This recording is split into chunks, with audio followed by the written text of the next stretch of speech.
The University of Maryland is known for its strong sense of pride in the state, school, and everything that comes along with it. Before each basketball game, a video plays of former players and coaches saying, "I have Maryland pride," which is displayed on the Jumbotron. One of the most iconic game day moments is the flag unraveling. During basketball games, two massive Maryland state flags are draped over the student sections, while a historical video plays alongside the theme from 2001, A Space Odyssey, to excite the crowd. Another unique tradition is the Midnight Mile, which traces back to legendary coach Charles "Lefty" Dreisel. In 1971, he started what became Midnight Madness by inviting fans to watch his team run at midnight before the season began. Today, hundreds of students join players each October to run a ceremonial mile, marking the start of each basketball season. During the basketball game, students also take part in newspaper shaking, holding up copies of the Diamondback, which is the student newspaper, and rattling them as the opposing team is introduced. It's loud, chaotic, and designed to energize the crowd. And of course, there's the mascot, the Terrapin. While turtles may not seem intimidating, Maryland's Diamondback Terrapin represents persistence, toughness, and state pride. Chosen in 1932, it reflects both the region's history and the resilient spirit of its students. These traditions come to life in Maryland's historic venues. Cole Fieldhouse once hosted everything from Final Fours to a visit by Elvis Presley. Today, the action happens at the Xfinity Center, a modern arena that brings thousands together for games, concerts, and campus events. Maryland basketball culture has changed a lot over time, growing from a small local program into one of the most passionate and recognizable in college basketball. When the team first started in 1904, the identity was very simple. Games were played in smaller venues like Cole Fieldhouse, and the focus was mainly on school pride. The fan base was mostly local, and while students supported the team, it didn't yet have a national reputation. That began to change in the 1970s and 1980s under coach Lefty Driesell. The program grew quickly, and with that came a new level of energy and passion. Rivalries, especially with NC State and Duke, became a huge part of the culture. The 1974 ACC tournament game between Maryland and NC State is still considered one of the greatest college basketball games ever. During this time, students became louder, more intense, and Maryland developed a reputation for having a hostile home court. The biggest shift came in the late 1990s and early 2000s under Coach Gary Williams. He turned Maryland into a national powerhouse, highlighted by the 2002 national championship. This era introduced the phrase "Fear the Turtle," which became a defining part of the program's identity. The move to the Xfinity Center also helped grow the atmosphere, with packed crowds and one of the best student sections in the country. In the modern era, especially after joining the Big Ten in 2014, Maryland's culture has had to adjust again. While the team no longer has the same ACC rivalries, the passion has not disappeared.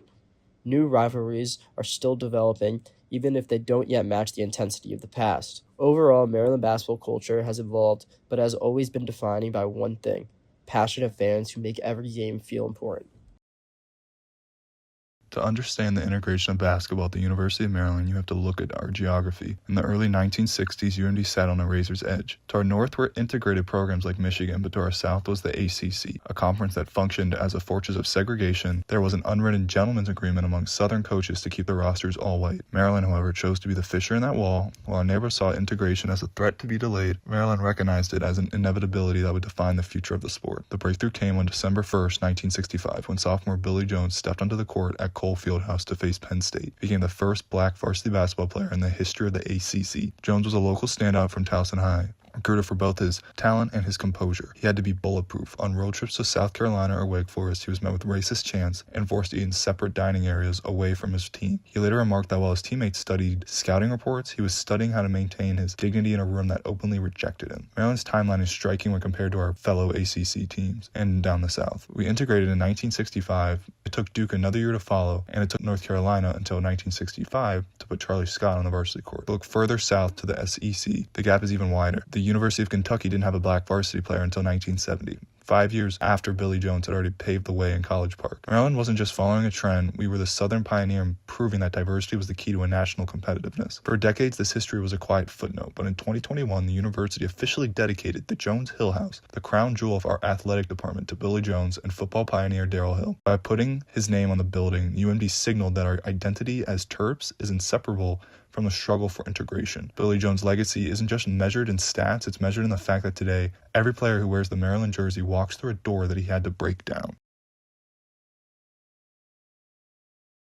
The University of Maryland's women's basketball program got its start in 1971, during a period when women's athletics across the country were beginning to change in major ways. A year later, Title IX became law, requiring schools to provide equal opportunities and resources for women's sports. That change gave Maryland the ability to expand the program beyond a small campus team and to begin working towards competitiveness. Records and newspaper archives from the university show how quickly the program grew during the 1970s, shifting from a relatively minor athletic team into one of the university's more serious long-term investments. Over time, that commitment transformed Maryland into one of the most successful women's basketball programs in the country. The team recently reached more than 1,000 wins, a milestone achieved by only a small number of programs nationwide. Maryland has also made 5 Final Four appearances and won the NCAA National Championship title in 2006. Beyond the accomplishments on the court, the program has changed in other ways as well. Since the early 1970s, the roster and coaching staff have become far more diversified,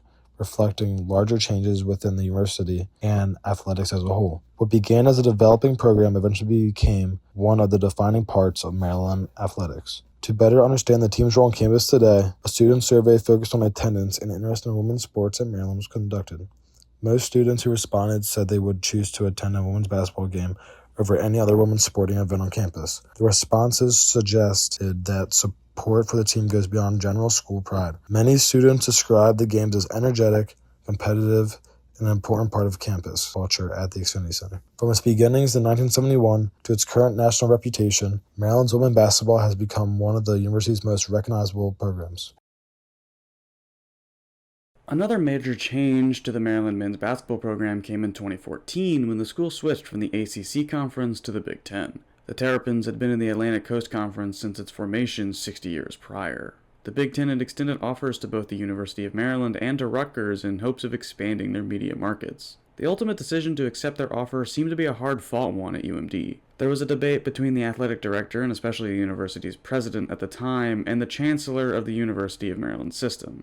Ultimately, the choice to accept was made as a financial decision. The school's athletics department had been facing deficits and had to cut sports and fire staff. Joining the Big Ten has since generated significantly more revenue through media coverage, mainly due to football, although ticket sales are down since. The debate over whether UMD should have made the switch is a debate between money and tradition. A large part of what makes sports, and especially college basketball, what they are is rivalry. The largest rivalries in college basketball are undeniably Duke and North Carolina, Indiana and Purdue, as well as Louisville and Kentucky. Students get extremely hyped up for rivalry matches and develop specific chants for their rivals, get to know their players, and unite to root against them. The two biggest factors that determine what schools may become rivals are pretty evident. They're typically in the same conference, so they're required to play each other every year, and they're within a close proximity to one another, so that fans of both teams could be at either school's stadiums. Duke and UNC, the most heated rivalry in the sport, are only 10 miles apart. However, one other factor can create rivalry: nationally important games.